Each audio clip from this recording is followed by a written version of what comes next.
I'm Yolande Poirier from Oracle Technology Network, and I'm here today at DevX France talking to Antonio Goncalves. Yes. Hello. Hello.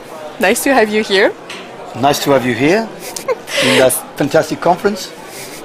So, Antonio, you are on the expert group for JEE 7. So tell us a little bit about your experience. Yep. In fact, I was also an expert member on JEE 6. That was a long time ago. I think it was started in 2006 and JEE 6 got released in 2009. And then I joined the train of JEE 7. Now we are in 2013. So actually it's been 7 years now that I'm doing those things. So yeah, I'm an expert member on JEE 7, also in EJB 3.2. And I'm finishing writing a book about JEE 7 actually, which will be out in a couple of months, hopefully once I finish my last chapter. You've been writing actually books for every release of JEE. Yeah, not every release. In the last couple of years, right? Yeah, more than that, because my first book was about JEE 5, right. And that was in French only. And then I wrote a book for Apress on JEE 6, and now I'm finishing writing this book for Apress again about JEE 7, which is a major update of my previous book, adding chapters and content and so on and so forth, and talking about the novelties of JEE 7. Mm-hmm. So what is new in JEE 7? In JEE 7, there's a few new specifications. Batch is completely new. Concurrency is completely new. JSON processing is completely new. So now there's a new spec arriving called JSON-P, which will be more or less the same thing as JAX-P for processing XML, JSON-P for processing JSON, and hopefully one day we will see JSON-B for binding, like JAX-B for binding XML. So that's new, and after there's major updates in some specifications, and interesting ones because JMS2 will be the new version of JMS, which hasn't been updated for 12 years. So it is a major update, a spec which is 12 years old, with a completely new API, completely new way of writing, how to send a message, how to receive a message. That's completely new, even if the spec is quite old. Same thing for JTA, which is quite unusual. Again, a very low-level API, which hasn't moved for a decade. JTA, transaction 1.2, is also a funny move because you'll be able to do transactions in any kind of managed beans. So it will not stick to EJBs anymore. That's a major update. We are talking about two specs that hadn't moved for 12 years. So that's quite interesting. JAX-RS 2.0, that's also a nice improvement. JAX-RS was new in JEE 6, so it's not a very old spec like JMS or JTA. And again, many new things in JAX-RS, like the client API. JAX-RS 1.1 was about creating REST services, and 2.0 is consuming those services. And then, here and there, so EJBs from 3.1 to 3.2, it was mainly about taking all stuff out. So the specification of EJB is shrinking, really. Some improvements, but I think the final goal of JEE 7, if you had to resume it in a couple of sentences, is to try to tie the specifications together a bit more. Thanks to CDI. CDI is a specification that is slowly going to other specs, taking a broader spectrum, and it's bringing cohesion to JEE and bringing specs together. Mm-hmm. So I think CDI was created in JEE 6 Now it's the first version where the other specs can use it. So it brings cohesion. Java EE is still a set of specifications that evolve at their own pace, and thanks to CDI we are trying to have a common ground and bring all the specs all together. So if you had to pick one or two, which one would you say, which one of those new features would you say are the most important, either for your job or as a developer? Or? Well, as you can see, I have some gray hair, so I will pick up a very old spec. You know, people are fascinated about REST services and client consumption, etc., and that's great. But to be honest, one thing that I was expecting for years, and I have now in Java EE 7, is transactions, which is not sexy, not at all, but we had to wait 7 release of Java EE to have transactions out of the EJBs and can be used anywhere now. A servlet can be transactional, a POJO can be transactional, a REST service can be. So actually it's the, JTA 1.2, which is a very low level API, very low level spec and very old. I think that's the one I would pick. Okay, good. Not very sexy. So, as part of the expert group, what has changed there? I mean, in terms of processes of. Well, actually, the JCP is moving towards version 2.9, which is opening the JCP and also bringing coherence in the EC, in the executive committee.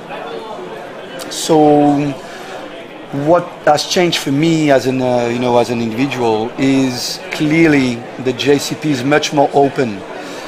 When I was part of the expert group of Java EE 6, the mailing list was closed, so we were talking to experts, but the mailing list wasn't public. So I remember that for 4 years I was part of the expert group and I couldn't talk about what I was doing because it was closed, it wasn't public.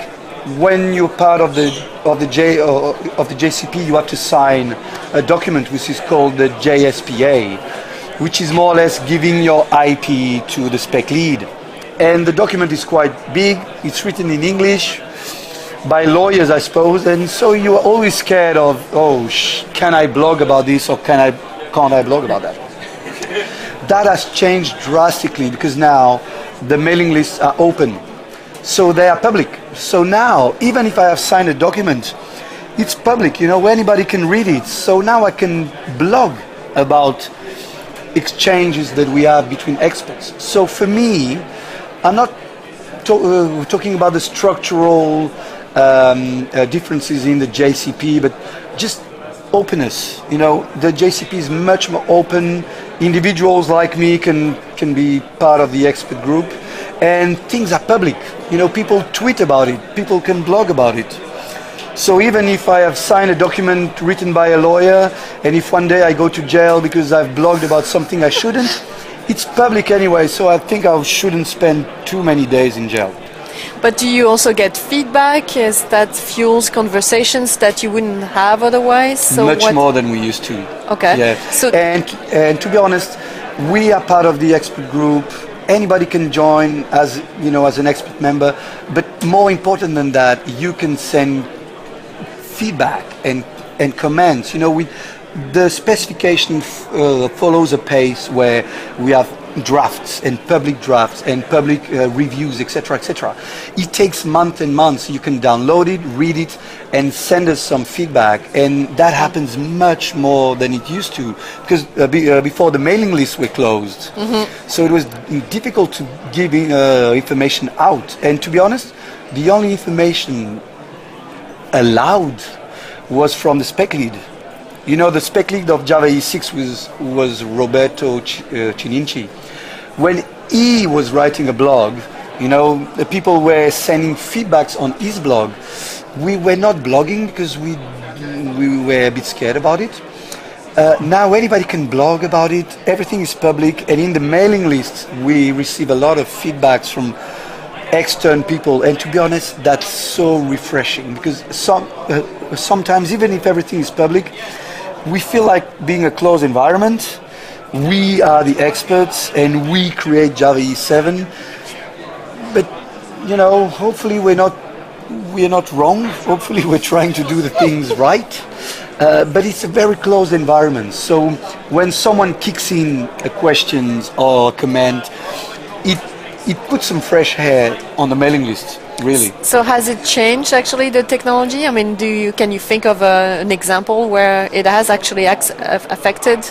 I mean, maybe not a precise example, but just in general, do you think it has actually changed some of the technology that was? Yeah. I remember in the EJB expert group mailing lists a few months ago, there was a guy who is not part of EJB expert group, but is quite involved in Java.EE.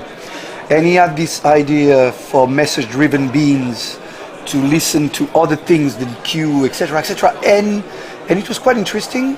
We took that on board, and actually the EJB 3.2 spec is changing in regards of message-driven beans. So you can. So there is an impact if people want to actually give their feedback. It's carefully considered. Okay. Yeah. And so, anything else about contributions? I mean, would you recommend people to participate in the expert group, or what would you? How would you encourage them to? I think being part of the expert group is something that anybody can do. There's more and more individuals. There's jugs. There's universities. It is a bit of work, so that's why most of the experts are represented by a company. The spec lead, the work of a spec lead is so huge that you can't do that in weekends. It's people paid full time. It's a full-time job.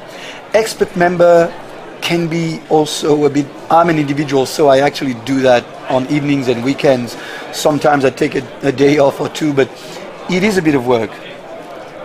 What you can do is, there's this program adopted, JSR. So when anybody can join, there's a specification that you fancy, read it, go through it, give us some feedback, send emails, blog about it. We experts, we are hooked in the network. So when there's a blog, we know about it. When there's a tweet, we discuss about it. It's not like it used to be. Patrick Curran, when he does a talk about the JCP, he always uses this photo of black and white of men smoking in a very closed room. It used to be like that. It's not like that anymore, trust me. So if you are interested, the first easy move is give us feedback. Read the spec while it's in early draft. Give us feedback, blog, write. We received an amazing work from one guy on the JMS2 spec. The guy just wrote a PDF of 10 pages about what he thought was wrong. Amazing. That was pretty amazing. And if he likes it, he can join the expert group. Then it's easy. If you are interested and passionate about technology, it's easy to jump in. There's several doors. It used to only have one, but now there's several entrances. Right. And all the information is online, at jcp.org. Yeah, right? Yeah. So, thank you so much, Antonio, for talking to us today. Thank you. Thanks for joining us.